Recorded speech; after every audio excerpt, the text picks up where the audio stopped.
seen on the recording. And you will probably have to click a little continue to give us your permission. But okay, sorry, go ahead, Alex. I was going to say we're a forest and vegetable farm, so we distribute all year round, and that's kind of our niche in our area. There aren't a lot of farms who are providing products to community members, 12 months out of the year. So that's kind of our little thing that helps us to set us apart. We sell at farmers markets in Levy. We've been there for 8 years now, I think. It's been quite a while at that one market. This is my 9th season.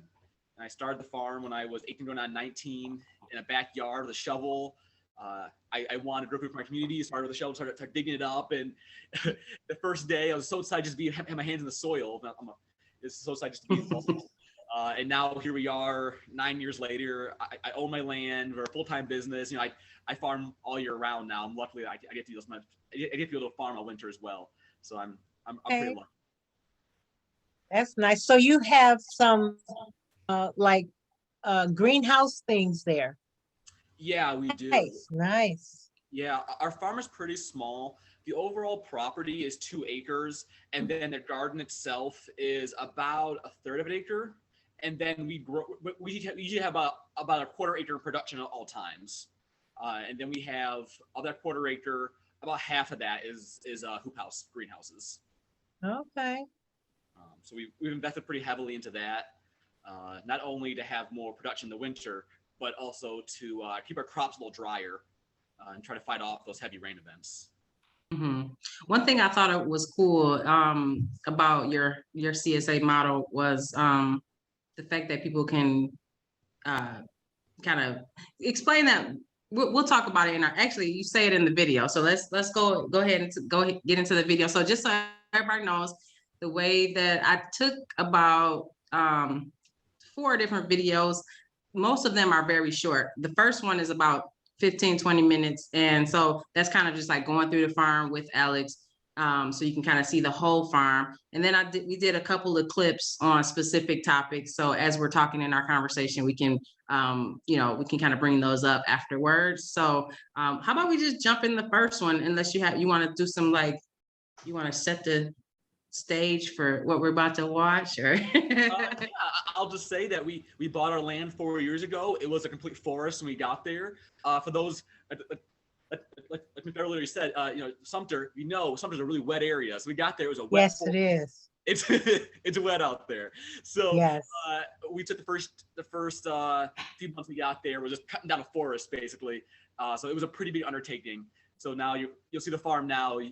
Imagine everything out there, tons of trees. Okay. I'll go ahead and let me share sound. So when I am sharing when I'm optimizing for a video clip, I can't necessarily see you guys. So do me a favor while we're watching this kind of the first longer clip. If you have questions that you want to ask Alex of what we're talking about, either throw them in the chat or write them down. And then when the video stops, we'll talk about, what all the things we saw, because I won't be able to see your hand or anything like that while we're showing this video. So just write them down for now, and then we'll have a little bit more dialogue and get into some more specifics on the farm. So let me pull this up and make my screen big. Go back to the beginning. But I'm like a traditional CSA where you Okay. Hey, Alex. All right. So I was asking you, how many CSA shares you guys have? Yeah, so we try to get about 80 to 100. But I'm like a traditional CSA where you prepay for week to week for the whole season for 20 weeks. Our CSA is all year round; it never stops. So when people buy into our CSA, they spend $350, then they get $400 in credits to spend. You can then use that at our online CSA store. Then they can pick an order up. They have to pick 3 convenient locations all around town. Okay. So originally it was a contactless free way to pick up before even COVID hit, because I just needed a way to distribute efficiently. So then COVID hit, and I'm just working because it's an online ordering, convenient pickup, and it kind of just worked well with that. Yeah. But because it's choose your own, people just buy what they want when they want it, week to week, and then our credits for our members don't expire at the end of the season. So at the end of the year, most farms, we're done for the year. our credits roll from year to year to year. Oh to wow, year. wow, yeah. So, and what I found is that The accounting for that kind of it's not too bad. okay. It's not too bad. We spent a lot of time like build all that system ahead of time. Yeah. So now it's all laid down. All the systems are in place. So now it's really efficient. So we can pack all the shares a week, 30 or so shares a week from the very, from starting writing people's names down to the last share going out in about 3 hours. So Okay. it's a pretty efficient system to process them all. The nice thing is that members who naturally consume more, well, $34 a week or so, they'll burn through 2 or 3 shares a season. They'll keep re-upping until run out. And then we have some members. Oh. We have some members who, been there for 3 years, and they literally buy a head lettuce and like a radish every other month, and they love that option. Yeah. And the nice thing is doing the festival model, it allowed us to reach new customers. So at the traditional CSA, a certain economic customer is a certain type of person who can take a box of vegetables and use it every certain week. But with this model, it allows people to invest more for food and not lose their investment if they don't want to pick up or if they don't eat that much vegetables week to week. Yeah. So That's great. So you guys got an employee now. yes, That's great. My first employee, and she's kind of a CSA manager. She manages all the CSA packing, filling the orders out, so she does all that stuff. I do all production. Okay. So I produce all that stuff. Hand to her, she packages it up, and then I grab it and then deliver it to everywhere else. Nice. Well, let's go see the production. Yeah. So when we got here, this is all. So sometimes it's all wetlands out here. Yeah. So this whole area was in mud, swamped out. It was all forest. So the first thing we did was came through and cleared out all the trees we wanted out. Had a big machine called root the roots out.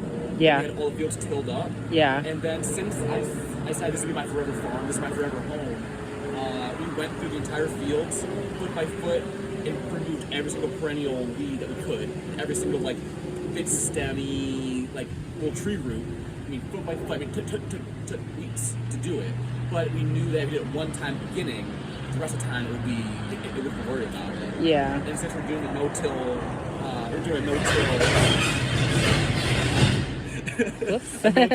combos model, once those beds are in place, we're not tilling and trying to destroy weeds that way. Yeah. And those perennial weeds, those deep taproot ones, won't get killed by the tarps. They'll keep coming back.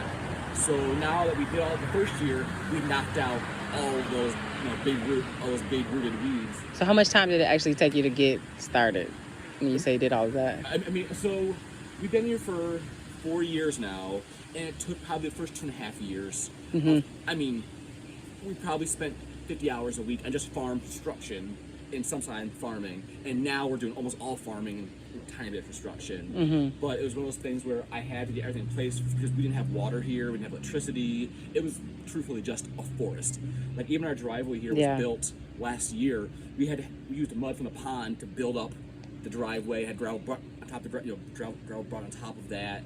But everything was just one thing after another. One step by step. Step by step. Okay. So, and we have, I'll show you a little bit. We have an extensive levee and drainage system that we put in, so that keeps our property actively draining 24/7. Oh, I can't wait to see So this. we have no flooding problems. Okay. We have no drainage issues. We kind of created a perfect drainage system. Because when we got here, it was 2018, and that's when we had that humongous those rainstorms from 2018-19. So all I knew was super heavy wet weather here. So I built all my infrastructure to that worst case scenario. Mm-hmm. No, with climate change, it don't keep happening, getting worse. Right. But in the meantime, that's the 40-year flood they would have said. But I'm gonna be here for the next 50, 60 years, so these things are gonna happen more often. Right. So we need to start building for resiliency. Yeah. Wonderful. Let's check it out. Let's check it out. This is our creek right here, and the creek runs up to the property. And Cute. back in the property, we have big 3-foot tall levee mounds that keep the floodwaters from coming up. It doesn't happen very often. Maybe one week out of the year, we'll have conditions where it could happen. Like the last 2 years, they haven't even been in use. But again, it's an investment in future resiliency. Yeah. So what made you want to do this? Farming in general? Yeah. Oh man, when I was 18, 19, I lived in downtown Romulus, and we had one grocery store, and it closed down. and I knew nothing about food, nothing about growing, nothing about even eating really. You know, we were a hot dog and mac and cheese family. That's what I had Okay. access to. Just, you know, single mom, working parents. Yeah. Kind of thing. And so the grocery store closed, and I was like, who's gonna feed the seniors who live next door, the senior towers? Who's gonna feed them? Yeah. Not me knowing, not knowing that growing food is hard, it's expensive, farmers don't make a lot of money, and that sadly senior citizens don't have a lot of money to spend on food. It's you know, it's a double. So I started I got intrigued by it, started reading, spent about a year of research, and I proclaimed, I'm going to be a farmer at 19 in my family. You know, my parents cried, they were afraid, they don't know anything but besides, you know, the hardships of agriculture and stuff like that. Yeah. But I kept reading, kept going. Anytime there was a study, anytime like what's it called? Mr. State. Anytime I saw him a webinar, conference I could go to, anytime there's one talking, I would just go and listen. Okay. So you're like, you kind of self-taught, but you just went through, a bunch of. And it's one of those things that to go into this, build this project, I spent a year and a half doing like water management research. So I was reading about Dutch land projects. I was reading about like early Mayan water management projects. Just reading constantly and then applying those concepts. Okay. So it wasn't just about farming. It was learning about engineering and electrical work and building and like natural building techniques and, you know, all these different things, you know, hydrology, all that went into doing that project. Yeah. But yeah, I'm addicted to it. I love farming. It's my favorite thing in the world. Why do you love it? Oh, it's always changing. Yeah. You can't put your finger on it. So there's so many variables. You can't get bored with it. It's impossible. Right. And the minute I get bored, I don't know about you, I'm done. If I'm bored, if I figure out puzzle a system out, I move on. I don't want to do it anymore. Okay. In the farming, it's my 9th season now, and every single day, every single year has been radically different. So I kind of like the challenge. That's cool. You know, That's cool. You know the balance of a business and natural system together. It's a lot. Yeah.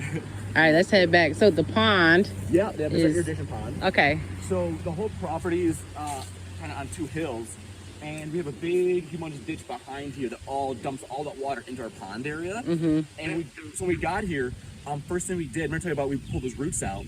We did that for the entire property, not just the growing area. So all these little areas right here, we went through and pulled out all those invasives and all those plants that would overtake the natives. Mm-hmm. So then knowing that we wouldn't grow there, so then when we did that and let it go back, the natives came back like tenfold because there's no competition from some of those other plants. Awesome. So what Yeah. kind of natives do you have out here? Oh, we have like tons of over here. What's it called? The yellow flowers. Mm-hmm. I don't know what they're called. We have tons of clovers. Amazing, we have. Yeah. Clover everywhere. I'm horrible with flowers, not really my thing. But we have this yellow flowers. My flowers are everywhere. Yeah. What's it, daisy? Shasta daisy? I'm not sure. I know vegetables pretty well. I don't know. No, don't know the flower. Not in there yet. So you kind of walked over, but this is the part of the levee. Okay. Right here, it's just a little mound, and it kind of blends in now. But that mound wraps around the entire property, and it keeps those accidental floodwaters off the property. Mm-hmm. And then right now we're growing up these beneficial hedges on them to help slow the wind down a little bit and give some Yes. places for more beneficial insects. and stuff Nice, like that. nice. Yeah. This is a huge clover patch that would pack up naturally. The minute we drain the property down and let the water just want to go, all of this clover popped up out of nowhere. It wasn't here first because it was just so wet and so heavy. Yeah. And it was kind of shaded out by all the low brush that was here. But really, we kind of terraformed the property, and once it started draining it out, the plants just came back. Yeah, nice. It was really cool. We have a few blocks of beds that are all tarps right now. We'll open those up in the fall. They are kind of a lower area and a shady area, so we grow all of our summer greens here because they get about half light, but we just end up being about 7-8 hours still, and they're not in constant heat of the sun all day. So this time of year we save just for our summer greens, especially at market. The mid-July, August greens. There's not a lot because it's just so hot. If we can be the one with them, we can really make a decent. Oh, so are you using like shade cloth for them? No, it's literally just because we these trees right here gives a little morning shade. Okay. So we get a little morning shade, tiny bit, and then we get peak of the day shade from these big trees. But they still get about 7-8 hours overall in the heat of the summer.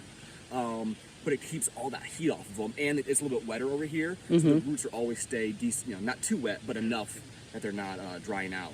Okay. So it's kind of a perfect little area for growing summer greens. So how big is the property? The whole property is 2 acres. Okay. But we're only actively growing on a 1/4 acre. Okay. Yeah, 1/4 to a half, roughly. We have a 1/3 of an acre overall of tillable land, or we don't till, but of usable land. And we're using about of that 1/3 acre, we're using 1/4 acre usually at a time Okay. of production. Okay. So tell me in your words why you don't till. I mean, I kind of know, but tell me. Yeah. I think on a small scale, the benefits are enormous. One, nut tilling, you get the field so much earlier.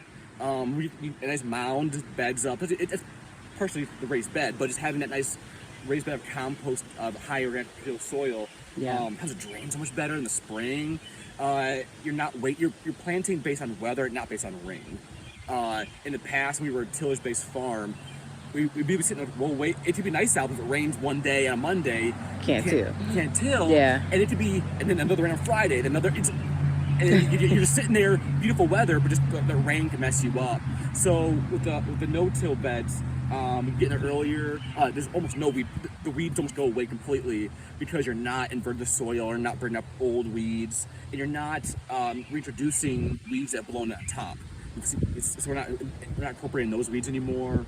I think it's an easier system to do. It's less weed. It really, because of that, really the weeding is the main issue. Okay. Yeah, that's the main thing. And ecologically, too, when you till, it does burn organic matter. And when you're starting out on a piece of property, you're building your soil up. So if you're planting and you're pulling nutrients out of the soil, and then you're also tilling on top of that, while trying to build your soil on top of that, I think really early on in your soil career, your soil building, you really drain it and really beat your soil quickly. Yeah. And I found that I just can't take it. That I have to let it sit a little more, and let it rest a little bit, not try to push my soil so heavily. Yeah. So you brought in all of this soil. Yes. Yeah. Show folks. Yeah. We buy it from Spurt Industries out in the Wixom areas, but they did a lot of their material from Detroit, which is pretty cool people. Okay. Is this like a mix or like straight compost? It's straight compost. Okay. Yeah, it's straight compost. We're on sandy loam soil here, or sandy loam on top of clay. So we're trying to build it up. Yeah, we're going straight compost on there. Okay. And yeah, we buy that by the truckload, 10 yards at a time. Okay. And we bring it up with our machinery. Bring it back. We have a arugula here, some lettuce mitts all covered up. Some carrots. They had a little. That's best germination, but it was 92 degrees here for like a week and a half. We couldn't push through it. What's some of your best-selling crops on your online store? Oh, we do the staples like the salad mixes, the radishes, kale, collagen, all those kind of staples do pretty well. But mainly, the things that everyone loves: zucchini, cucumbers, peppers. The nice thing is that since our store is open all year round, since we're growing for we're trying to grow for the year-round consumer. We do a ton of different varieties, and I find our customers really do like eating seasonally, and whatever's kind of the high thing of that season, they'll just switch over to that item. We try to have always a green, either head lettuce, salad mince, or spinach, or arugula, some other green to eat, a root, an allium like a green onion or a green garlic, something like that. Usually those kind of like main categories are the popular ones, and then we try to slot different things in there to satisfy our CSA at all times. Yeah. Yeah, and salad crop, root, allium, specialty crop like a cucumber, zucchinis. Get one of those in there. Then peppers and eggplant, tomatoes up for the summer. So did you build these yourself? Everything here is built by me. Okay. Yeah, I've been built by hand, just piece by piece, and we had money to do everything. Did you get like USDA money for the hoop houses or no? No, I don't have any government money here. Okay. This has been pure cash as we do it. Nice. And I never got any grant money for the business until the last year and a half, when I think most if you're doing well and you're showing production, then they're more willing to give you money. I feel when you don't have business or more business experience or in land that even nonprofits don't want to give grant money. I found that. Yeah. And then when you show production, show that we can handle it. Yeah. You know what I mean? Yeah. You know how it is. But yeah. So Cute. this is a double poly inflated greenhouse. Mm-hmm. Automatic ventilation, automatic heating. This is where we do all of our seedling production, all our washing happens in here. And Okay. all of this, the whole farm is designed around Ben Hartman. He's a book lead farmer, and it's all about building efficiency into your business so that you can do less work down the road. Instead of buying more greenhouses, make the system more efficient. It's basically same concept. Okay. But, Are you doing transplant production in here? Did you say that? Okay. Yeah, so we do all around transplants here. Then you grow on the beds on the rats, and then they get moved out here to our staging area. Okay. So Here, I'll take a peek in for yeah, it's folks. a little messy right now. But yeah, so we have a little wash pad area up here, a little 10 by 10, and that'll do the entire property. It's enough space to do everything we need to do. But the whole farm is built basically on a flow where everything flows from one spot to the other. So everything here is all flowing towards this road, towards the front to get packed up and leave. Yeah. So this kind of center of the property. It's right by the power pole. We have electric heat, so everything's all kind of centered around.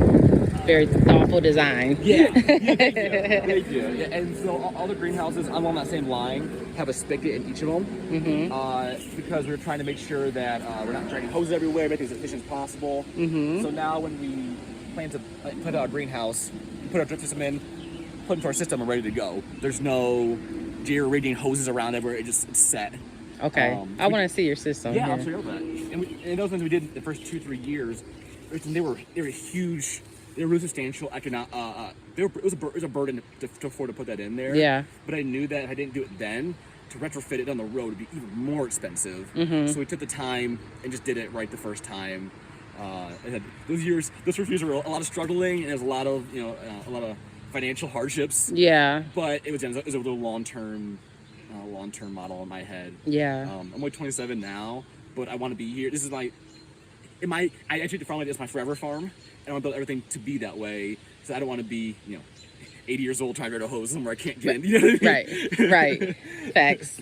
Yeah. Beautiful squash. Thank you. Are you using anything? I saw some sprays in there. What are you using on your plant? Yeah, so we use that bud netting. So this spring we planted these out, and within one day the plants were caked with cucumber beetles. I mean, the plants were yellow with cucumber beetles. Wow. So I mean, after 12 hours of planting, they smelled them that quick and got on them. Wow. So I came through with them soapy water, washed them all off. They're that small, and covered them all with the bud netting, the ASAP netting, and let them start there for 30 days. And once the pressure is lower, once they're big enough, we pull them off. That's the netting you had on the salad. Yeah, yes. yeah. Okay. The Protect, I think Protect Net is like the Kleenex brand of, I like that stuff. Yeah, I love it. Oh, you have another house over there. I didn't see that. Okay. Yeah, we have 5 hoop houses on the property. Okay. So are you taking this plastic on and off in the seasons, huh?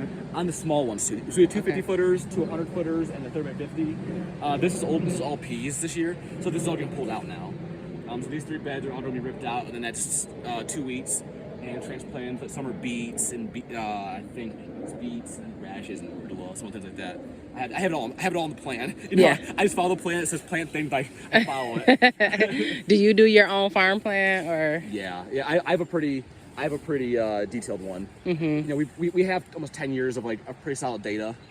9 seasons in, so it's not exact, but I have a feel for what we can sell. I was saying earlier about about the CSA, because it's an online ordering system. We get exact data about what our members want, when they want, and how much they want. So because of that, we can shift our farm plan exactly to what our consumers are gonna want. Right. So in our almost 100% CSA, I think we're 85 right now. Even that many people, we have bulk turnips available. We only need, truthfully, 100 pounds of turnips for the entire summer, and that'll satisfy the demand for that crop for the consumer. That's what our market demands. That's what our people need. So because of that, we're not growing 5 beds of turnips like the traditional CSA. We need 100 bunches for every member, and 100 bunches might be how many beds that is, but really just pushing on people who don't really want that item. If you get exactly what they want, then you can grow one bed. I like that. And now you have more beds opened up to grow other things. Yeah. So now we're slowly making the CSA like a full CSA because we're not having to grow an acre of eggplant, an acre of zucchini. We're growing a bed of eggplants, and these 70 plants, we're going to keep them the best possible and supply our CSA with just a small amount. So it's allowed us to really get our planting really tight. Really lean. Yeah. And that's allowed us to plant less. Yeah. Which allows us to work less. And technically make more money if frees up capacity. If you're working less, you're going to make more money. So if you are a GRMP member, you know this trellis net, classic trellis net. This is my favorite. This works so well. Yeah. I'm so sad to be years finally get on the net trellis net. Zip tied on, the zip tied on and go. Yeah. We give this out to our members, and so I just pointed it out Nice. here's a way to use this. It's the best stuff. And so we talked about sprays earlier. This is called Surround. Okay. WP Surround. It's just clay. Oh, okay. And it's bee safe. There's no chemicals. It's literally just a clay product. And you spray it on cucurbits or even on any transplant, and it helps shade it by 10%.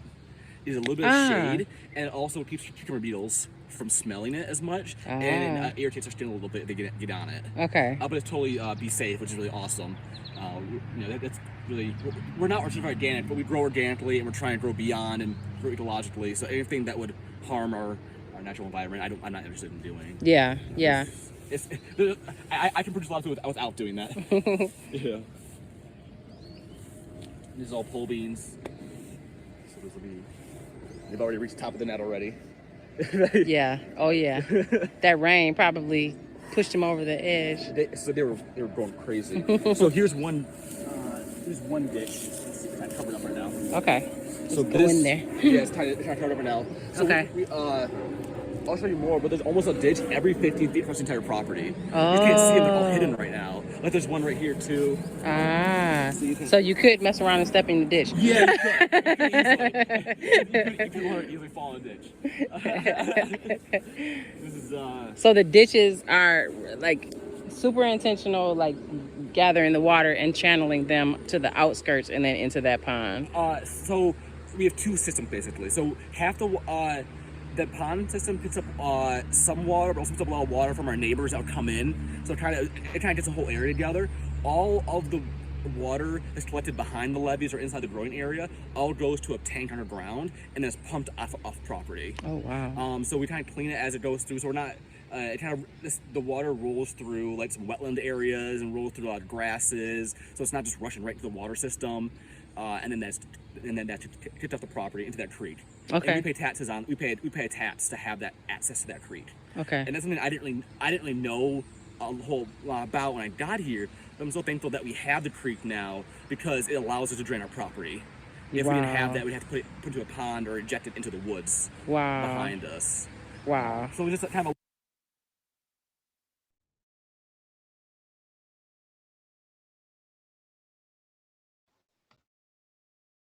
I'm on mute. Sorry, I was all in. That is so interesting. Isn't it so wow. Oh my God. It's just so much coming together. all of the work they had to put in that, right? I know. I have a couple know, more it's clips. amazing. Did you have help building the levees? Or you did that all stuff? Some of them, the first ones, my best friend and I, we went out there and we carried these 30-pound big paved rocks, and we carried them out there. We built the first one by hand out of rocks and then put mud behind it. And then the second one, I was able to afford to hire equipment to come out and dig it out for me and build the big one with machinery, so I wasn't going to destroy myself. Wow, that is amazing. Oh my God, amazing. So intentional. We have farms Yes. here in the city that flood, and no one had that intentionality at these particular farms around, like, creating that infrastructure in the forefront. And I know it took a long time. As I was watching that, I was thinking, okay, if and when we need a new society, I'm recruiting you, okay, Alex, you're gonna be Yeah, for sure. you're gonna be my engineer. And see, we'll treat our farmers. Our farmers are gonna be like kings in my Yeah. society. Okay? So I had a question. I understand how you're saying that you are using compost in you're planting straight compost. So I was doing that here in my garden, but I found that certain things grow in compost better than others, and I need some topsoil to mix with it. And that's where I'm at now because I use compost I've been here 10 years now.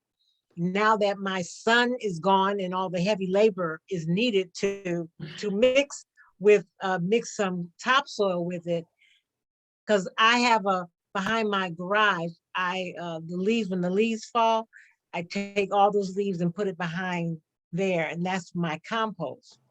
So I always have compost, but now I need to do the topsoil. So I'm gonna have to hire somebody to do that for me one. Yeah, it's definitely, it's a lot of work, and I have photos later. I can show photos later if we were building, but we started out, we were doing all our compost with wheelbarrows, so we were shoveling wheelbarrows and moving it. And I know Detroit, you have we have it here called ribbon zone, or like what do you call it? Ribbon farms. Yeah, how all the properties are all really skinny and long. Yeah. And that's how our farm property is as well. A lot of the farms out there, once they cut up those farm fields and sold them to individual people, they're all, super skinny lines. Yes. So to move compost on the property, it's just a long haul everywhere we go. So Yeah. this last spring, I invested in a track barrow, which is a motorized a tank with a wheelbarrow on top of it. And it fits, it's only 25 inches wide, so it's nice and skinny. And we load up with 500 pounds of compost and just drive it right to the back. And then we can put it on the bed and unshovel the compost right onto the bed or dump it on there with the machine. And our property is so wet that we had to invest in a very niche piece of equipment because our ground is so wet out there that like traditional wheelbarrows or even a small compact tractor wouldn't work because it's just so wet.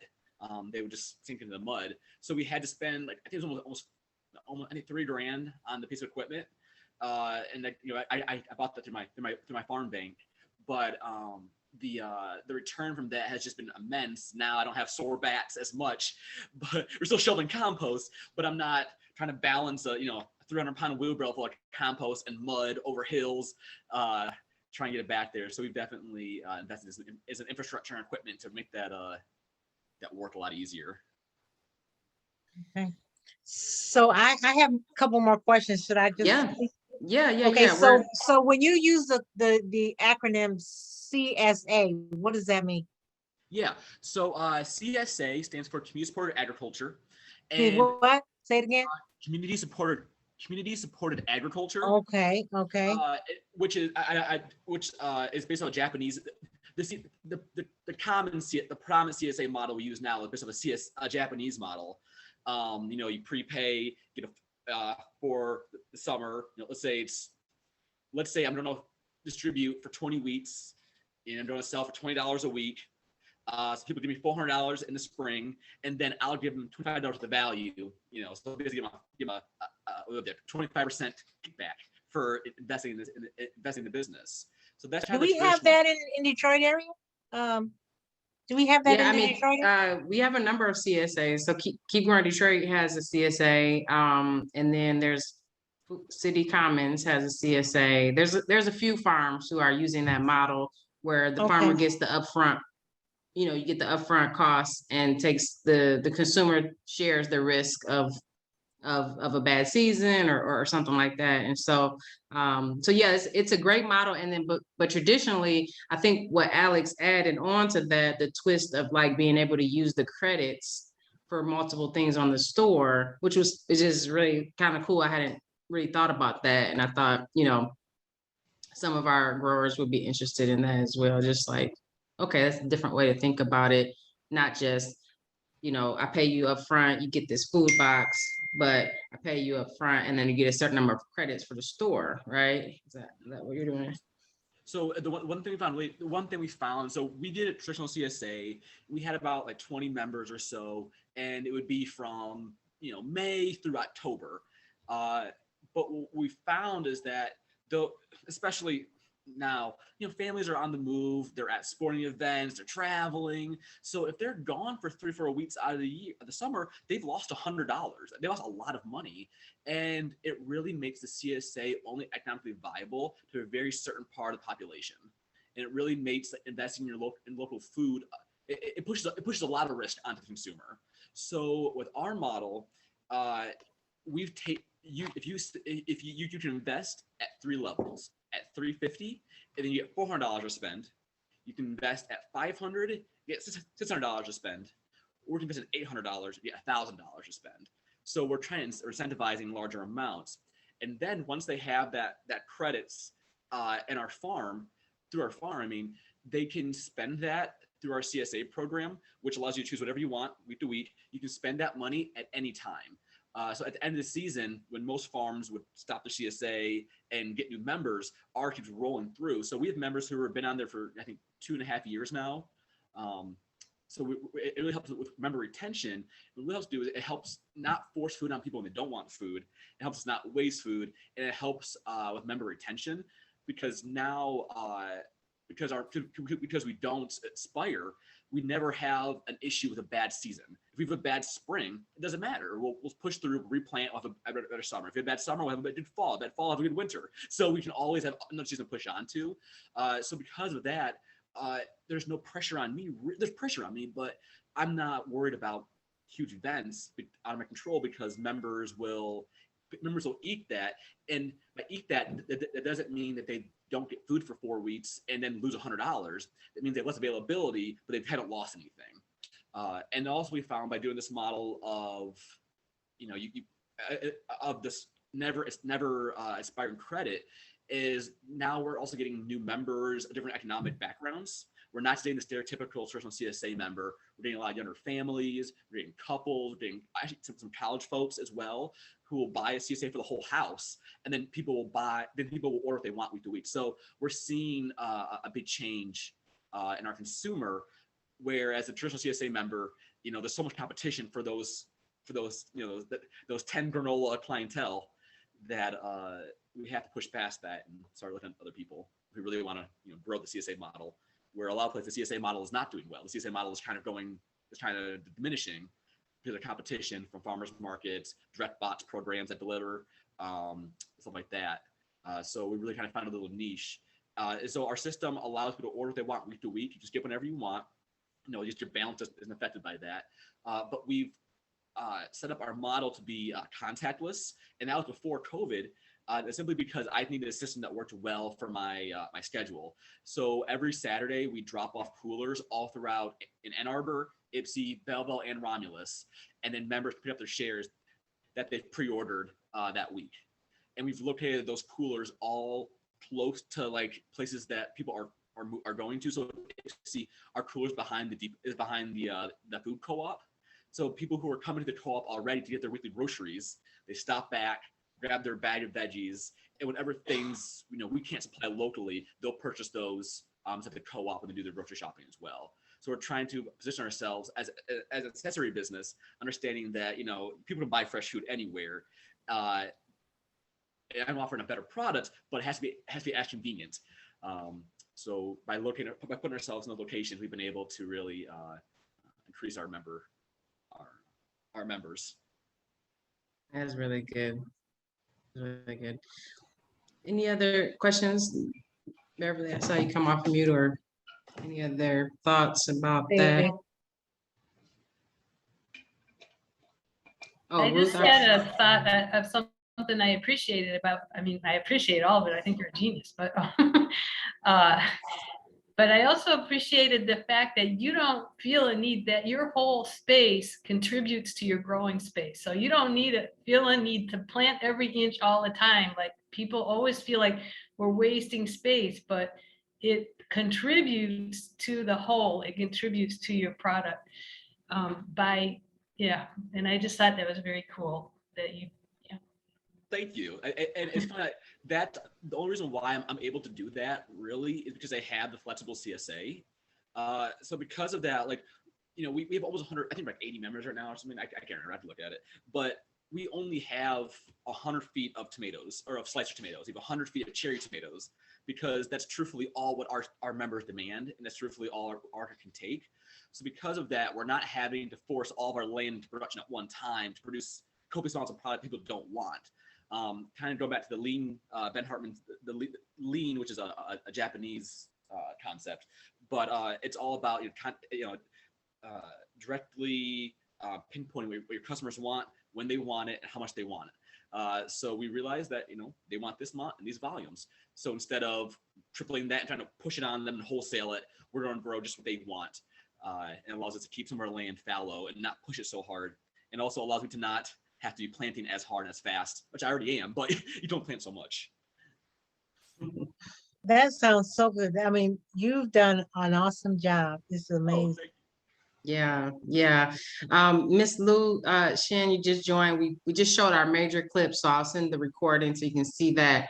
And now we have a few other clips. So meet Alex. We're a small bunch, so we're just coming off a mute if you feel the need to, or if you want to ask a question.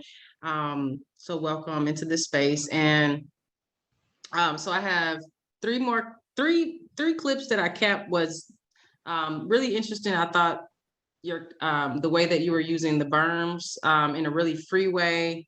And this is really reminiscent for me in Detroit, because we have a lot of areas that, so, to the naked eye, they look like, wild, they look wild, they look, crazy. But when you begin to understand native plants and the ecosystem and just the benefits to the birds and the bees and all of the pollinators, and then you mentioned the beneficial insects to your farm, these vacant lots look totally different. And for me, that was like a epiphany for me when I began to grow, when I began to learn about herbal medicine and things like that, and the different herbs that were just right in these vacant lots, right? I saw all of that growing on your farm. It was so exciting, because it was such a great ecosystem, and what we should all be we can use what the earth is doing naturally, right? To be a benefit. So if you don't mind, I'll jump into that one. That's just a 5-minute clip, and just kind of highlighting some of the things you were saying about those beneficial berms. But anytime, I just made you co-host, Alex. So if you need to, I know you said you have a picture, so just jump in whenever you need to. But that was my thought, was to throw that beneficial one up next. Okay, cool. And then I have a specific one on your irrigation and your storage system, and that was. Okay, cool. How about after all that, then I have some photos of all that stuff. I had some early photos of when we did it. So how about at the end of all that, I'll share my page and I'll show all those photos and do a little wrap up with those. Okay. All right. Sounds good. All right. How was the sound? Was the sound decent? Okay. Okay. Good. Then we did good. Okay. Give me 2 seconds. I'll pull up the beneficial berm video. Let's see.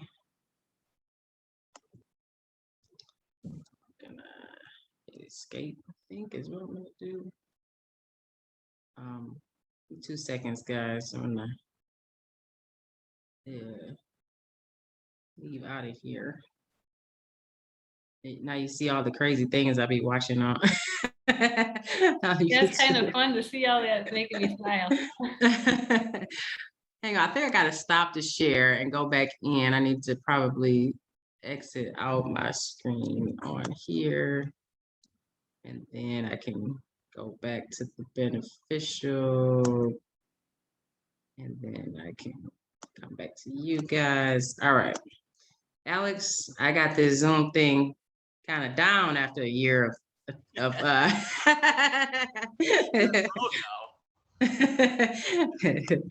Oh, okay. All right, here we go, guys. I am ready. So, in order to increase our Oh. So, in order to increase our our good buds here, our beneficials. We've put in a lot, we've not mowed and allowed beneficials to grow up, our natives grow up between tunnels. So we have little hedges that are about 2 feet tall that we maintain that height. And we'll usually mow them down before they go to seed. We'll let them grow up, get close and we'll mow them before they go too bad. But it does two things. It helps keep those winds from whipping right against the plants inside the tunnels, but also allows a place for all of those beneficials to live, to lay eggs, especially praying mantises. Yeah. They need overwintered stable areas in order to reproduce. So if we leave that stuff up over the winter, in the spring, the praying mantis population has a place to live. That's awesome. So we have them kind of dispersed all throughout the property. Yeah, I saw. Yeah, we have like them all throughout here. the property, and like we'd mow this area right here, then leave this little patch up. And we kind of done that in little increments. And a lot of times we put them around the ditch, around the ditches. Try to double up the space as a ditch and a beneficial little zone. Awesome. Awesomeness. Yeah, I'll just switch. Something a lot of people don't think. I mean, I think we are intentional about putting like maybe flowers, but these are like wild, Yeah. and work just the same, if not better. Yeah. Yeah, So. and that's another thing. Like, so we're in a wet. Something technically is a wet. We're in a residential zoned area of a wetland. That's what it is. It is what it is. And if this wasn't gonna be a farm, they'd come and they basically backfill it all with topsoil and put a home on top of it. So then we got here, it was kind of like. The reason why we could afford it is because it was such kind of a bad property. Yeah. Honestly. Okay. It was so crappy that no one wanted it because it would cost. I mean, we calculated that even like wholesale soil prices to build a home here be almost like $50,000 in just soil to put on top of here to maybe be able to build a home. Okay. Pass a test, pass a perk test. So it is wet out here. Okay. It's So what are these tanks in the back? Yeah, those are irrigation tanks. Okay. So we irrigate from the pond. But we need to have a way to store it and have a little bit of a buffer. So each of those tanks are 4,000 gallons. So we'll pull water. We have a small little pump by the pond that we will run and fill up one tank and so we'll use it down, fill it up, use it down, fill it up. But it gives us about a 12,000 gallon buffer between rainfall. So we'll try to go into like June with 3 full tanks and a full pond. That's our goal. But sometimes with weather, things don't work out always. If we have these 2 tanks, we can get through the summer and get through that to another rain event. Okay. But usually we've been okay. It hasn't been a problem. But if we do run out, we have city water that we can, as a hydrant, that we can pay a fee and click into that and refill the tanks if we have to. Oh, okay. See, we need that in Detroit. Yeah, it's super nice. Yeah. So you pay a fee. How does that work? I haven't used it yet. I haven't had to use it yet. I talked to the person the other day about it. It's actually not cheap. It costs a $1,000 deposit, and they give you a meter, and then you bring the meter out there. Then the city workers will come and tap it into the system. Then you run a hose off of it, and they charge you per day and for the water you use. And when you're done with it, you bring it back, and then they give you the difference for what you've used. So really, to fill the tank up would cost me like $80, but you give them $1,000 to get use it, 80 bucks. and then bring it back, and they'll give you the $900 okay. back. Okay. As a deposit for the meter. I guess the meters are pretty expensive, so they don't want you stealing those. Yeah, we're thinking about water a lot, like how to, Yeah. how to do that in the city. And, sometimes the rain catchment is not enough, so I'm like working with the city on that, like how to do that. It's a lot. It's a hard thing. Like when we first got here, there's no power, no water. And even now we don't have city water. So for our wash patch system, we have, I bring water in basically. So I have a big tank I put on my truck, and then once a month we go down the street. Since we're a rural area, water fill stations are, there's one every like 5 miles out here because a lot of people here don't have water even at their homes. So they have to go there and fill up, or wells. So luckily we have that resource locally that we can drive down there once a month, fill the tank up, and I come back, I pump that water into a clean water tank that we then use for our washing. Oh, okay. Yeah, So that's cheaper than city water doing it that way. Yeah, because it would cost about $10,000 for me, about $10,000 to tap into the city, and then we're on flat rate water, so it'd be about $450 a year, almost roughly about $450 a year, and we can do all of our own irrigation water with our pond and with with our storage tanks. Yeah. That the water would just be for washing. So it would really end up being just a lot of money invested just for washing water. And I took the tanks down. I can do 2 trips with the tanks. It takes me an hour. I usually do it on the way home from town. It's literally, I drive past it on the way home from town, and it cost me $2 to fill my tanks up. So $2. So was it $24? $24 a year and 8 hours of work. You know, I think that's worth it compared to 10,000, which would be quite a bit per month to pay off. So for now, that works really well for us. But in the future, if we needed it, we could just do it if we had to. Yeah. Yeah. I'd rather not. Okay, my point. Okay. So that was a good conversation. You know, do you have a picture of the tank? I don't think I saw it when I was out there. The tank that you said was on your car. I got a photo in my collection, so when we show the photos, I can show that. Okay. Okay. Great. I have a quick question. How do you cut at 2 feet? I think that's brilliant, but how do you do it? Honestly, if we tend to mow it down, just a weed whacker. You just take a weed whacker and go high. Yeah, just go high. Just mow it down. Yeah, we can just mow it down, or we can take a lawnmower, push it over it, and hack it down, or we can just wait until the winter comes and the snow will knock it over. It just depends. We use tarps on our fields, so if those. Well, I was thinking of how do you keep those high parts high, but high. Say that again. I'm sorry. The parts that you leave, the plants for the pollinators and stuff, you said you do cut them, but at 2 feet high. Did I understand that right? Oh no, I'm sorry. I was saying that they end up being around 2 feet tall. That's usually that's about how tall they grow. Yeah. Okay. Yeah. I thought maybe you trim them in some way or did something. Okay. Yeah, if usually at the end of the season, if they're gonna drop seeds everywhere, then we'll go and we'll mow this. At the very end, we'll go and like mow the top of the seeds off with a weed whacker, so then they don't blow into our fields. Oh, okay. Yeah, that's interesting. But if I go down there and I knock those beneficials down, if I knock those natives, if there's those woody natives down in the hedgerows, those are a big population for overwintering praying mantises. So if we do that, we know you are actively hurting their habitat. And as one of the most, they're a voracious predator. So I love having them. They help so much. Okay, so it's good. And I didn't realize they needed that overwintered stand until you said it that day. I was like, oh, that's why they're always in the vacant lots. And I think I'm also lucky the fact that, like I mentioned that in the video, that Sumter, where I'm at, is basically a residential area of a wetland. It's a wetland out there that's been zoned off for to live in. And because of that, we have tons of eagles, tons of hawks, blue herons, tons of birds. Turtles, raccoons. I mean, we have literally, we have everything out there. And I think having all that biodiversity really does help. The birds keep down the cabbage looper white butterfly population. They did that. Just having all of that biodiversity, just being on the edge of a forest, of a wetland, it's such a it's such a powerful engine that we can kind of like piggyback on and ride with. That when I had farms in other locations, that I had a farm that was trying to stay in a backyard, so it didn't have that. It didn't have that biological engine fueling it. So one down.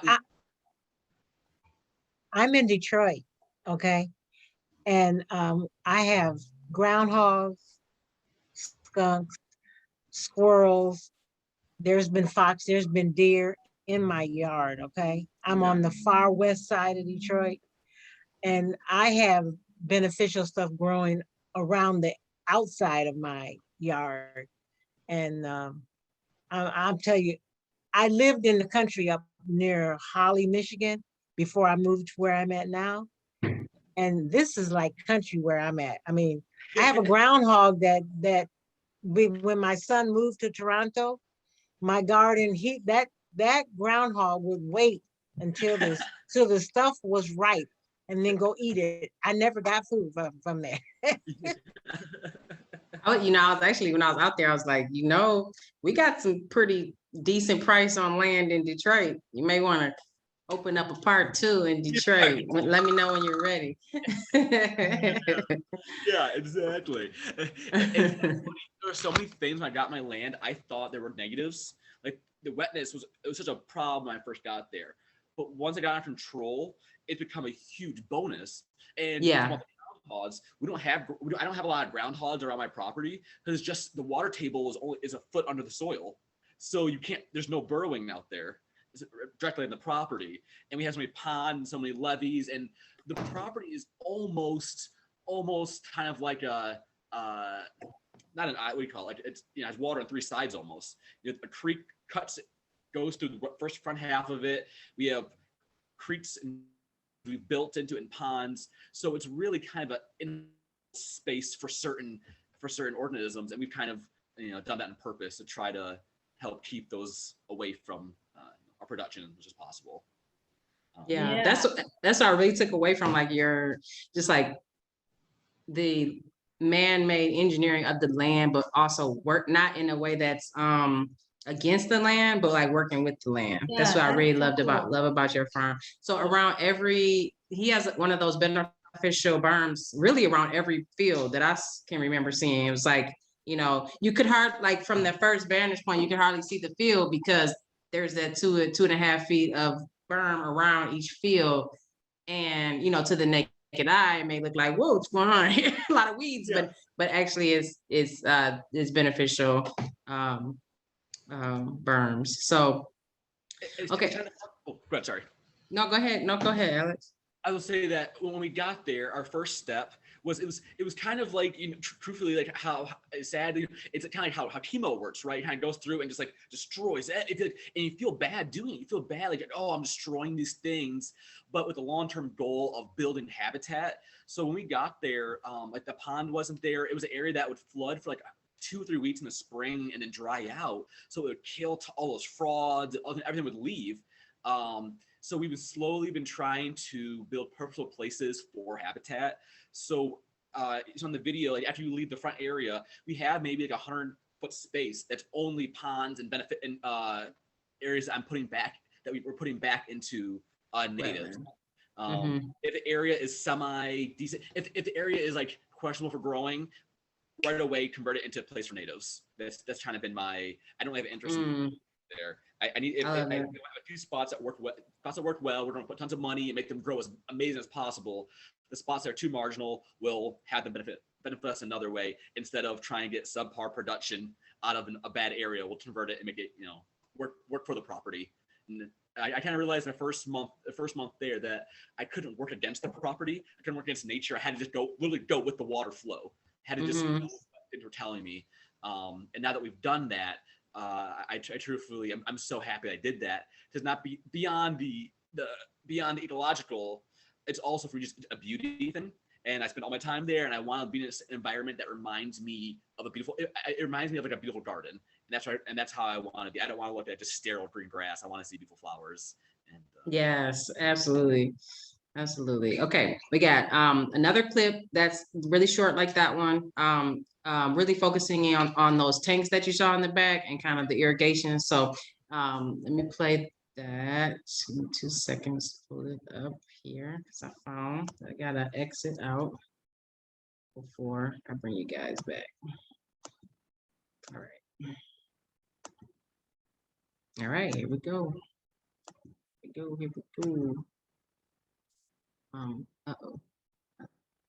Whenever you start sharing, it gives this big box. It's covering up my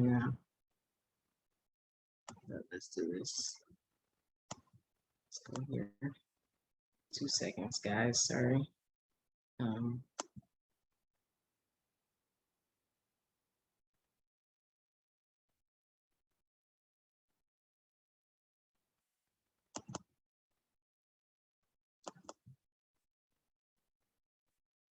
Got it for the idea like, oh, if it blows out, I don't get a replacement. I can get a replacement in 20 minutes. And I've had it for 3 years now, and it works. Still working. It's still working. Yep. And then so this pumps from the pond up front. Oh, so there's a small pump that fills the tanks. Okay. And then this is a jet pump that pressurizes it for the irrigation system. Okay. Okay. So the water flows underground through pipes up into here, and then it comes out right here. And the reason why this is the reason why this is like this is because in the winter, or when it freezes, we have to take the things apart.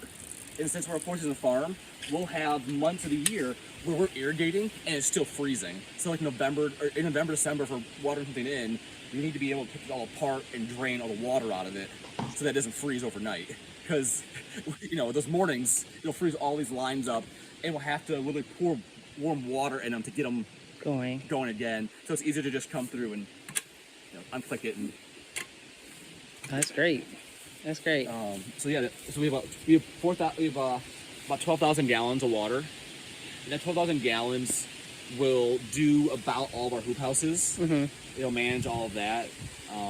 It can probably do some of the fields too. We don't do a lot of irrigating in the fields. You don't have to, because of our drainage system and how it's set up.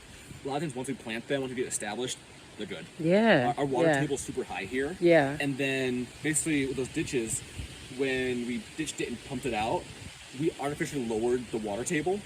So when we do that, we can hold it like down low. So then when the plants get established, the minute those roots get any lower than that first 1.5 feet of soil, they're in a decent amount, not mucky, but they have access to water. So even at hoop houses, a lot of peppers, tomatoes, once we get them started, they don't really need. So unintended consequence of growing a swamp plant. Exactly. It's one of those crazy things that the land itself was like, first it was horrible, but once it was drained and maintained, once we know how to use it, control it, it became a huge asset. And now because how our soil is, we grow really good. Our soil doesn't dry out very well, so in the fields, it doesn't dry out very quickly. So we can grow a lot of like Asian cabbages, bok choys, a lot of those greens that need a lot of water. And if they dry out and they bolt right away, they get nasty. So we grow those things really, really well here. Okay. Which is nice. It's unintended consequence. What is this thing right here? This? Is that this guy? Oh, this is a little hand pump well. We have a little shallow well here. We can pump water up, wash our hands and stuff. Oh, okay. Okay. And then I can filter that and use it for drinking water if I want to. Okay. Just a little bonus thing. At the end of the day, you want to just scrub yourself down a little bit. Heck yeah. Are you trying to live out here, Alex? Yeah, got a little that's our little tiny house office building. Oh. So we can, especially in the winter, we're cleaning up greenhouses. If it's a snowstorm, we'll have to be out here all night to make sure that the tunnels don't collapse. So we'll have days where we'll clean them all up, and then I don't want to drive home in a scary storm. We just stay here, warm up for the night, keep things taken care of, and then go home in the morning. Yeah. Yeah. Just have a little safe place to get some work done. All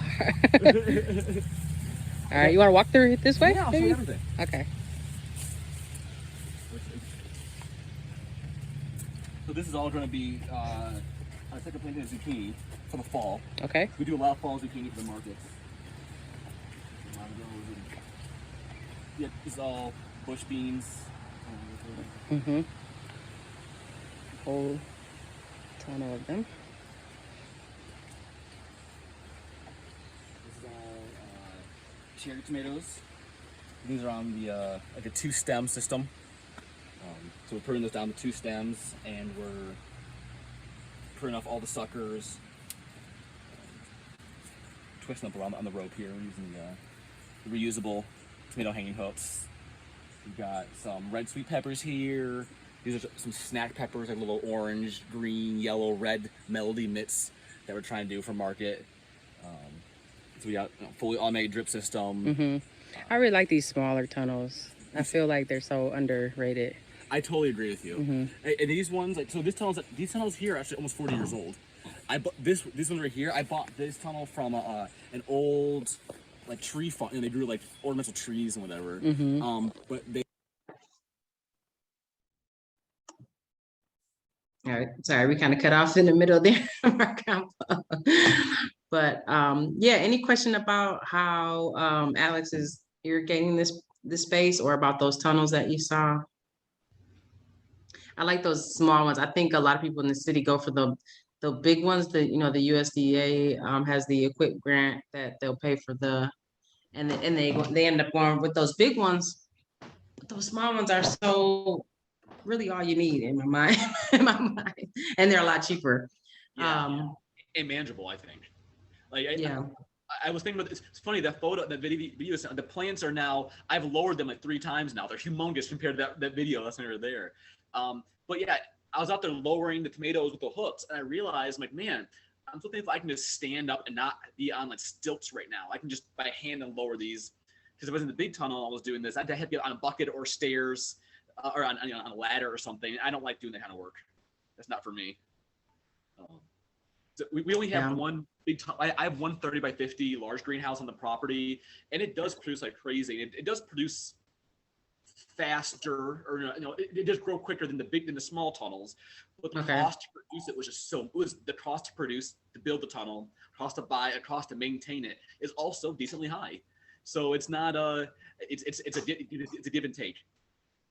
Yeah, they heat up more. Is that what you're saying? I mean, oh no, yeah. I'm just saying that like so the temperature on them is it's more the temperature doesn't swing in the big ones. It's the temperature goes up, it goes down slower. With the small ones, a lot quicker. So you can't grow as many things in the winter in the small ones, but the big ones, it's the pro and con list. They both, it's like any tool, they all have pros and cons. But I personally do like having the smaller ones mainly, and then having one bigger one for what it does that one job it's supposed to do. But I prefer the small ones; they're easy to work in. And clean snow off. You can do. I'm a one-person operation.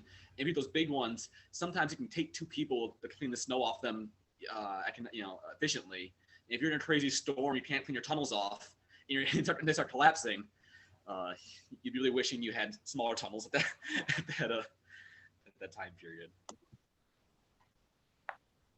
I had a question on your drip irrigation.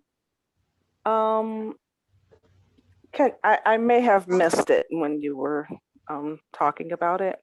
Are they on a timer, or how exactly do you do it? Yeah, right now we're not on a timer system, and we are moving towards that in the future. Right now, since we're in the early stages of our our soil building business, our soil still stays pretty wet as we go into the summer. So really, our need for consistent irrigation is not that high in the hoop houses. But as we put more and more compost in, and slowly getting higher above that water table, the water demand is increasing with that as well.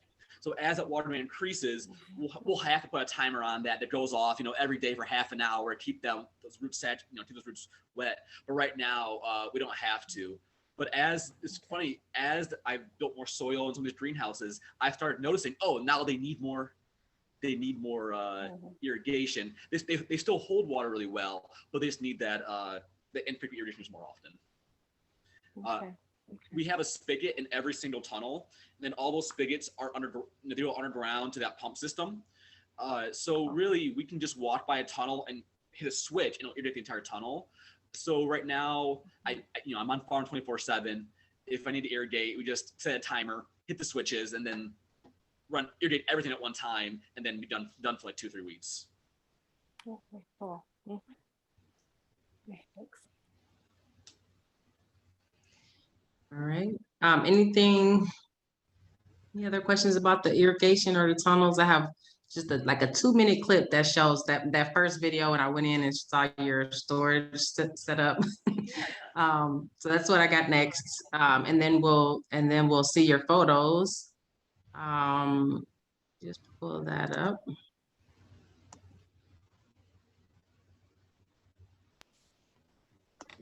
Kind of like final send out area. So we got our desk set up. I got 2 full coolers. So we'll turn those on based on when we need them. So this stays on almost always. And we can turn this up to 50, 60 degrees. So we use it for tomatoes and peppers and stuff in the summer. Yeah. And then this one just turns on for 2 days a week just for big harvests. Oh, okay. And then it'll turn it off because it's definitely a little power pull. I bet. So we'll just get on, mark it, and then we'll turn everything off. So on market day, we'll have all of our tables set up through here, and then as we pack our CSA shares, we literally just turn down the bag, fill them. and then they go into our coolers. Here, let me see you. Oh yeah, It's top secret. Yeah, I know, right? The organization. Usually he's mounted up, right now we pull him down, we're cleaning it up. But so that showed us what we're harvesting, where it's going, just a way to get all our thoughts on my head. Yeah, absolutely, absolutely. And now that I have Okay, that was just a quick one, just to show you inside of a shipping container. I think it's always interesting to see people's wash pack set up and how they're how they're doing that. So yeah, that was the video that I took while I was out there. I had a couple of small clips, but I thought those were the best ones. So excuse me, that was in a shipping container? Mm-hmm. Yeah, Oh, I have more okay. photos of that. I can show you some more photos of that in a second. But that's Okay. I got that container in 2019, and it was going to be a farm store. And then when COVID hit, we are like, well, here's opportunity. Now you have a farm store. So we bought the coolers, put the farm store out, and then as soon as markets opened back up, it kind of became obsolete. Everyone back to markets. So we converted that into our CSA pack house. So we have those 2 glass-based coolers. We have one that you hear in the video, one that runs 24/7, and then another one that we just turn on Fridays to cool our product down, and then turn it off on Saturdays. But That's smart. Yeah, I'm trying not to use too much power, and also it's also super loud. You have all the machines running in there, all that compressors running, and they emit heat. So if you're in there and all the machines pushing heat in the air, it can be kind of hard to be in there sometimes. But we'll so we pack all of our shares in these big white coolers with the huge big ones you saw in the video, and we'll pull those out across the container, and then put all of our big totes of vegetables on top of the coolers, and then pack all of our shares right there. So that one structure is my personal office, pack house, kind of like our employee meeting area. And then in the back of the property, or I had my seedling greenhouse is a heated greenhouse as well. And that's where we do our washing. So we're trying to do as few structures as possible, because any structure you have, especially as a 4-season farm, you have to heat it. So that seedling greenhouse, we heat all year round so that the pipes don't freeze in it, that we can wash our product. And this in the container, we heat that in the winter as well, so that we can run our coolers. So really, when we built this business, I had to really figure out how much capacity, how much space we really don't have, because running heaters in the winter costs a lot of money on top of that. So everything we have is, every building is very multi-purpose. It'll do 5 things, over the stretch of a year. And we bought that had delivered there, and then spent about 3 months painting it, building things out. Then I ran, fully wired it up myself. And we ran power lines from dug ditches, ran power lines up to it. It's such a nice asset to have now. It's truthfully, I love having it. We have the CoolBot. Have you seen those, Alex? I'm sure we took the shipping container, put the air conditioning unit in there, so the entire thing is cold, where we keep our produce at KGD Farm. And then we have a separate storage area, because a big thing we do at Keep Growing Detroit is distribute seeds to gardeners across the city. And so we have a big storage area there on the farm for the seeds and things like that. So yeah, so at any rate, Alex, I did make you co-host. You see how to screen share at the bottom if you want to share some of your photos, and then people can just be asking questions, or just like a friendly conversation here. So feel free to come off of mute, or if things come up, and yeah. I have to share. I don't use Super. Oh, okay. At the bottom, do you see that green button? It's the screen share. Okay, and then it'll open up all the windows on your computer. So just click one and then hit share. Yeah, you're doing it, Alex. You're doing I it. know. There you are. I spend a lot of time in the woods. I don't really know what's going on with it now. Okay, so I have a collection, just a few photos of some early projects on the farm. This was the Levees. You can see the. Can you see my mouse? My cursor? Yeah. Okay, Yes, cool. I can. Okay, cool. So here's the creek that runs to the property, and we had this whole creek dug out twice, and then underneath all this dirt here is tons of logs that we cut off the property. So we took logs and kind of like crisscrossed them. So we have like one line of logs, then logs laying against it, made a huge like big old mound of logs, and then put all that dirt on top of it to help hold all together. And then all those logs keep that soil from eroding back down into the creek right here. And this creek will flood usually maybe like once a year. Like I said, maybe 1 week it'll flare up a little bit, but now it's not a problem. We don't deal with that anymore, luckily. Here's the levee in action. This is last year. We literally had the crew come out and put the levee in, and then had a rainstorm two or 3 days later. So it was pretty fast. It got into use. You can see how high it's going up here. The hose pumping water out. Our entire property was kind of it's pretty hilly, so we've built quite a few kind of like what do you call them? Not berms. It's basically like little cascades kind of thing. But we would come through and put a log down first. You can see here one of the little hoses that's heading to our drainage system. We put a log down there first, and then we would go through and dig out all the soil and create a ditch, and then dump all that soil up on top here. Then we would level it out. So now we've created 3 or 4 inches of topsoil here, and really leveled off this area and created a nice semi-flat area to start building our beds off of. So we've done this multiple times. Our whole driveway is built this way. A lot of our greenhouses are built this way. It's just a nice, easy, natural building technique that we. And the log is for like what, extra reinforcement or? Yeah, exactly. Yeah, so this is going downhill right now. So the water drains here towards this ditch area. So if the log wasn't there, that soil would just get eroded slowly back down to the ditch. So I put the logs there. It's basically like a huge retention barrier. And so we have metal stakes we put in the ground to hold it stable. It basically just allows the soil to stabilize and to not erode down to the ditches, which it would do if we didn't have those barriers on there. Then we're also using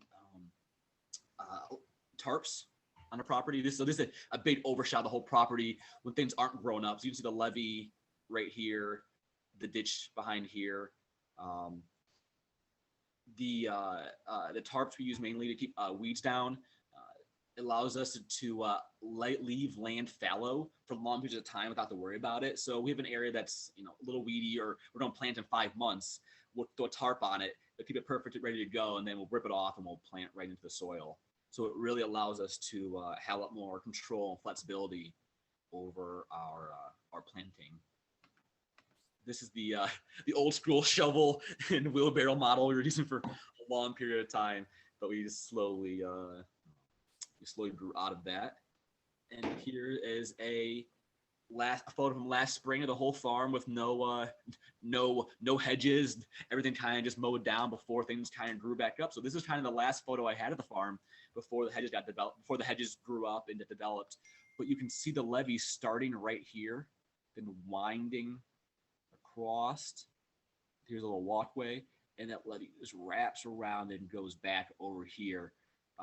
So it basically keeps the entire front edge of the farm from flooding. We also do the no-till production. I think we mentioned that earlier. And the way we're doing that is, we'll tarp a bed, we'll let all the weeds kill out of it, we'll remove as much as we can, and then we'll come through and string the bed out, go through and we'll fork and aerate it a little bit, and basically just layer compost on top of it. And then every year we keep forking, and every year we fork it more compost in, and it slowly works that compost deeper and deeper down to the soil. So it's a very long-term plan, but yeah, it's working pretty well so far. And lastly, I'll show you, this is just this is the outside of the farm store, where it was, how we used it back in the day before we converted it. So it's a simple little 20-footer, two parking spaces. It's pretty simple, but it does a lot of it does a lot of production. A lot of produce comes through that small little space. So I think that's about all I had. Actually, I had a photo of the. Someone was asking about the how to get the water there. I have a photo of the truck, I think. Let me see if I have it on here. Let's- Let me see if I can find it real fast. Thought I had it on here. Oh, here's the track barrel. That's it right there. That's what we use to move all our compost with. So we have Wow. yeah, it works really well. How much that thing cost? About $3,000. Huh. About 3,000. But y'all want to go in on it? oh man, we could all go in and get one in Detroit. yeah. But, Everybody put $10 on it. yeah.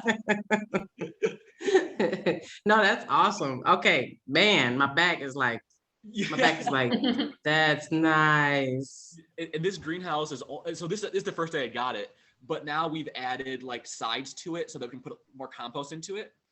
But this greenhouse is the big one we're developing right now. You see the soil was kind of dead and sandy when we got it. It's much better now. But this greenhouse is almost, I think, 350 to 400 feet from the front where the compost is. So it's a huge trek just to get back there. Yeah.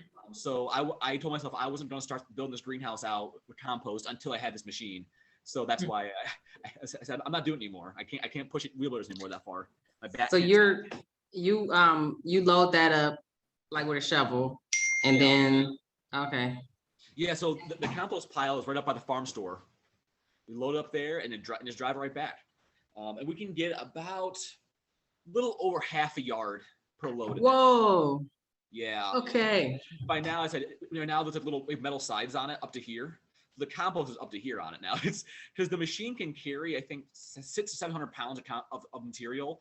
It's made to haul like gravel, but compost is nowhere near as heavy as gravel. So we can load up full, put it in third gear, and just run it back there as fast as possible. So it's really, it's been a really nice asset for us. Here's the truck. Can you see? Can you see the truck now? Yeah. Okay, cool. Yeah. So yeah, here's a tank that they're bringing on. And since it's a rural area, we have water fill-up stations, all throughout our area. So we can go down there and fill that tank up for about, I think, $2 to fill that tank up. And we'll do it twice, and that'll last us for about a month. And we drain that all into an IBC tank, and then have another pump that pressurizes that IBC tank and allows us to wash our produce with it. So it's a very low-tech way of washing or getting water there, but it works really well, and it's pretty affordable. The tank's only $200, and with everything involved, we're under $500 compared to about $10,000. The tank that you put it in, you gotta, when you said pressurizer, you gotta keep it bubbling. No, keep it clean. It's just an IBC tank, like a 300-gallon IBC tank, and then we have a hose that plugs into that goes to a on-demand water, it's a little on-demand water pump, and then that water pump goes to a sprayer. And every time you spray it, the pump turns on. It senses pressure drop. So whenever the pressure drops, when you're pulling the trigger on the hose, it kicks it down right away. So it's pretty easy. I can just okay. I've been visualizing these different systems of these. Thanks for showing me that picture, because there's always like a community garden that's like, what am I gonna do about water? And I just want to pull up with my truck and say, here you go, Yeah, exactly. Yeah. So I'm thinking about this system here. Hey, $5 for water. You know what I mean? Yeah, exactly. 100%, totally. It's totally. If you want info on the system, let me know. I can definitely send you the links and stuff to it. Yeah, I saw one yesterday with when I was kayaking actually, and they just had it just to hose down the kayak at the kayak rental place. But it was just the two 50-gallon rain barrels attached to each other in there. And I was like, man, I really need to work on my system. But yeah, here's the last one. Here's us at market.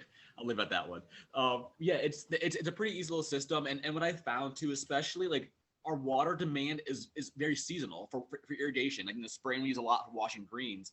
But when we're in like the height of July and August, where our water demand is just so low for water for washing. We're washing peppers and stuff in a tote, in 5 gallons and dunking them and pushing them on. We're not using 100 gallons if we would. We were doing 200 pounds of greens a week. So we've because of the CSA, because of our business model, our product comes off the farm instead of like a bell curve like most farms. You know, it kind of picks up in the spring and you have tons of product, make all your money in June, July, August, September, October, and then kind of go quiet for the winter. We're kind of just like a slow trickle. We're always pushing at a slow rate, at a decent, at a steady, not slow, a decent rate. We're always pushing at a decent rate. So because of that, you know, we're not pushing through so much water all the time. It's a pretty manageable system for us. Yeah, yeah. Well, Alex, thank you. I think, yeah, I think we're all, you know, got to look like, wow, just a lot of thought and a lot of, I always say farmers are some of the smartest people I know because it's just like, you always got to like figure something out, and I love that, you try to do it with nature and everything is just great. So I really appreciate your time. If there's final questions for Alex, I just want to say thank you for sharing with us. This was awesome. Really appreciate it. Oh, Yeah. thank you. I was glad to be here. Thank you. Yeah. I really enjoyed. Yeah, a lot of stuff to think about. So yeah, it's always great to learn from, and when you get some, I don't know if you get downtime, but come to Detroit. I'll show you around a little bit. Okay. I'd love to see your farm. I'd love to. I drive by all the time. I've never been inside and looked around. I'd love to see your operation. Yeah, come through. I'll show you around. We actually would do so every year we do a tour. Last year we didn't.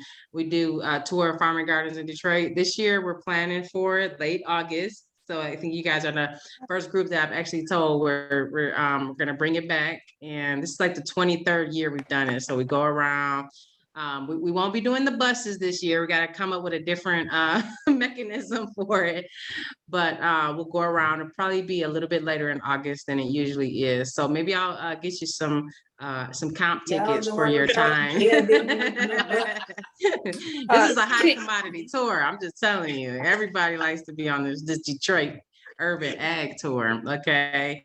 I'll bring my you some tickets to the side for your time today. T, is there any way that we can actually go out and tour Alex garden? I mean, all of this is great, but I just want to be in the midst of, feel a spirit from his garden at some point in time. Yeah. Hey, Rose. Hey.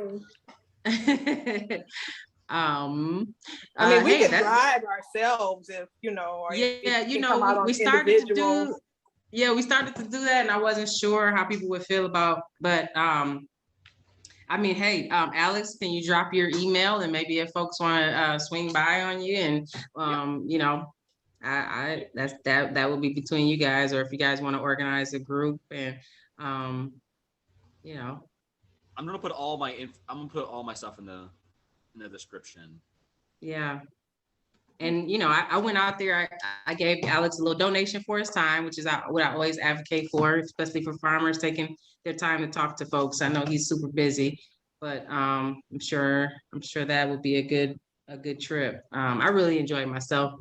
And just your mind. I don't know where this mind came from, but I just really like talking to you. So and can we do a kayak trip of the Lord Huron, please? Yeah, we sure can. ASAP.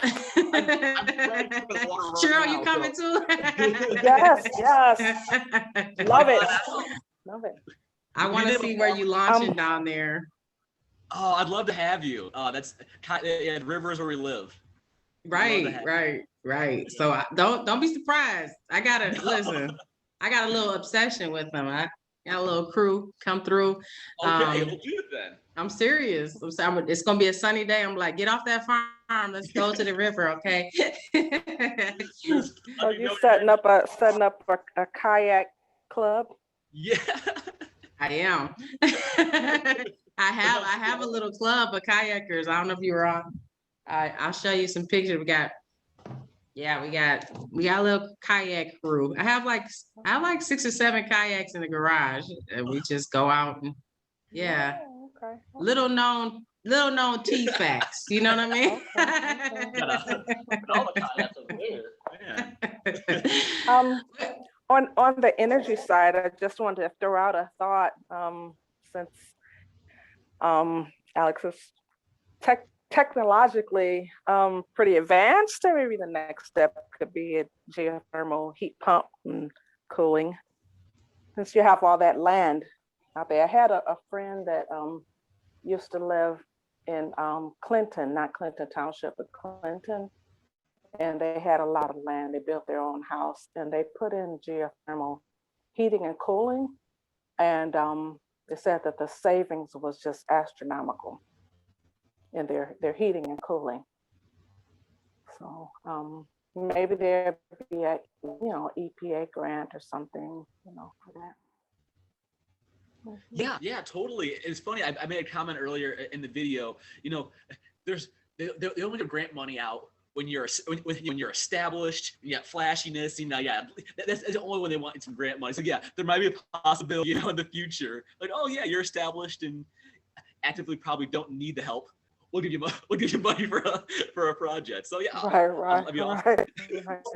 right. The game, the money game out here. Yeah. Yeah, exactly. But I'd love to have anybody who wants to come out, any questions, feel free to contact me anytime. I don't go far. All right. Well, this has been lovely. A small little quaint tour of the old city acres. It's great to see all you guys' faces. I will just make a recording. Alex, I'll make sure you get it, and folks on the call get it, and we'll throw it on our YouTube page, and that'll be it. It was great to talk to you tonight, Alex. Oh, thanks for having me, and I'll be out there real soon to see you. All right, sounds good. Take care. Thanks, everybody.